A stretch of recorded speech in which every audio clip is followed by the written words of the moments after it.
that one of the deceased, that's Mr. Lapukeni, who was the Deputy Chief of Protocol in the Ministry of Foreign Affairs, that's Mr. Abdul Lapukeni, will be buried in Mangochi tomorrow. The funeral will take place in Mangochi tomorrow in keeping with the Islamic burial rites.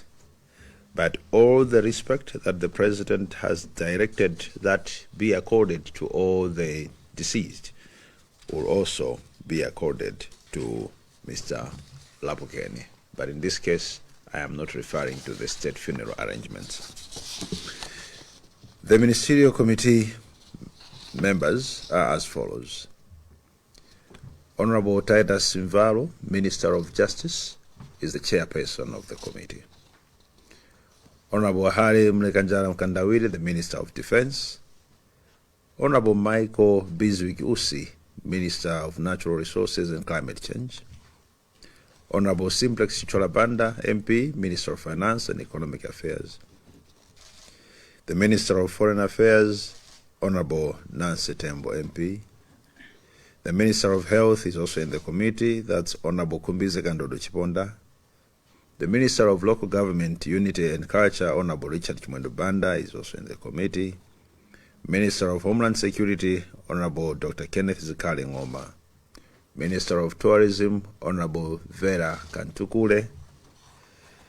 Minister of Information and Digitalization, Honorable Moses Kunkuyu Kalongashawa. Honorable Jacob Hara, MP, Minister of Transport and Public Works. These are the ministers that are forming this committee that the President has put in place, but there are other members that will also be co-opted into the committee.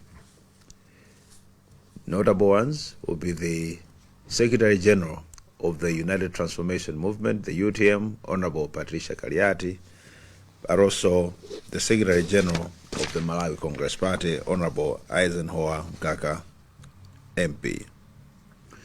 Government will, through the Ministry of Information, continue providing updates on the funeral arrangements of the Vice President and all the 8 officials. Allow me to say the same in Chichewa. Monga mete nanenera nkati mwatsikuli kuti tikhale tikumabwera ndi kumapereka ma updates okhudzana ndi ngozi imene yatigwera mdziko muno, imene tataya wachiwiri kwa mtsogoleri wa dziko lino komanso anthu ena okwana 8. Tinatero kuti tizikhala tikufotokozera ndi mkati mwa tsikumu pamene zatsimikizika kuti ngozi yatigwera motero, matupi aonsewa a Vice President komanso abale nawa afika tsopano mu mzinda wa Lilongwe, ndipo matupiwa akusungidwa ku nyumba zachisoni mu mzinda wa Lilongwe. A President akhazikitsa komiti imene iyendetse za mwambo oyika m'manda abale onsewa, koma a President iso alamula kuti maliro amene anali Vice President wawo Dr. Salos Klaus Chilima akhala maliro aboma, kusonyeza kuti zonse zochitika zichitika motsatira ndondomeko za boma. Komanso a President alamula kuti a Vice President amene ali Vice President Dr. Salos Klaus Chilima aliridwa kapena kuti imfa yawo ikhuzidwa kwa masiku okwana 21. Mu masiku 21 amenewo ndiye kuti mbendera zonse za mdziko lino, mbendera ya dziko paliponse pamene ili ikhala ikuluka theka.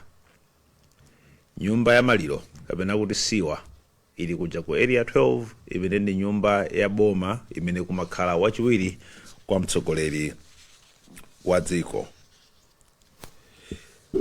Pa anthu amene atisiya 8 aja, amodzi amene ali Mr. Abdul Lapukeni amene amagwira ntchito ku nduna za ubale wa dziko ndi mayiko akunja, amenewo anali achikhulupiriro cha Chisilamu. Kotero potengera ndi chikhulupiriro chimenecho, maliro awo ayikidwa mofulumirira, ndiye kuti ayikidwa mawa ku Mangochi. Koma ulemu onse umene a President alamula kuti komiti imene yayikhazikitsa igwire ntchito ndi kupereka ulemu kwa anthu onsewo amene atisiya, nawonso alandira ulemu omwewo. apo sindikutanthauza ulemu okhala maliro aboma monga mmene akhalire a vice president. Tipitiliza kumapereka mauthenga pafupipafupi kuti amalawi akhala akutsatira za chonse chimene chikuchitika. Koma padakali pano ndifotokozere mayina amene ndinafotokozanso mchingerezi moja anduna zimene zili mu komiti imene yakhazikitsidwa kuti iyendetse mwambo onsewo.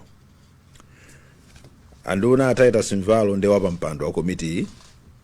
Mu komiti inso muli anduna Harry Mkandawire, anduna a Michael Usi, komanso anduna a Simplex Chichola Banda, anduna a Nancy Tembo, anduna a Khumbize Kandolo Chiponda, Honorable Richard Chimwendo Banda, Honorable Dr. Kenneth Zikale Ng'oma, olemekezeka a Vera Kantukule, komanso anduna as a information Moses Kunkuyu, anduna as a transport Honorable Jacob Hara. Mu komiti imeneyi chakomeranso a president kuti mukhalenso mlembi wamkulu wa chipani cha UTM Mayi Patricia Kaliati, komanso mlembi wamkulu wa chipani cha Malawi Congress Party amene wandi olemekezeka Eisenhower Mkaka. Ena ndi ena amene akhazikitsidwa mu komitimo tikhalanso tikufotokozera chifukwa pali ntchito zambiri zoti zigwirike. Ndifotokoze kuti komiti ya technical imene iliyo yaunikira zina ndi zina zimene zayambika kale, komiti imeneyo yayamba kale kugwira ntchito yake. Mawa pa nthawi ina tifotokozeranso komiti yonse ikakumana ndi kutulutsa program kuti dziko likhoza kudziwa kuti kodi programu imene ikhazikike kuyambira mawali ikhala yotani.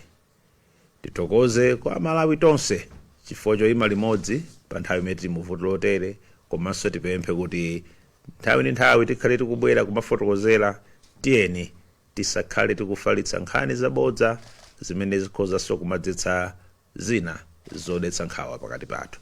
Ambuye akudalitseni, mukhale ndi usiku opambana.